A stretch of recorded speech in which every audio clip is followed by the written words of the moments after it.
ஆட்டுக்கால் சூப்பு வந்து எளிதாக ஜீரணமாகக்கூடிய ஒரு நல்ல ஒரு உணவு. ப்ளஸ் நம்மளோட ஜீரண மண்டலத்தோட ஆரோக்கியத்தை பாதுகாக்கிறதுல ஆட்டுக்கால் சூப்புக்கு ஒரு நல்ல பங்கு உண்டு.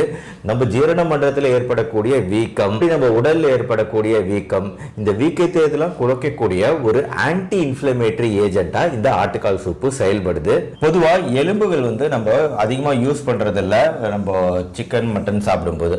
அதுலேயும் வந்து ஆட்டுக்கால் பெஸ்ட்டாக நம்ம சஜஸ்ட் பண்றது எதனால அப்படின்னா, கண்டிப்பா வந்து கோழி மாதிரி நம்ம பிராய்லர் கோழி மாதிரி ஒரு கூண்டுக்குள்ள வளர்க்கறதுல ஆட்டுக்கு கூண்டுக்குள்ள போட்டு தீவனம் போட்டு கட்டுப்படி ஆகாதுங்கிறதுனால கண்டிப்பா அதை மேய விட்டுருப்பாங்க.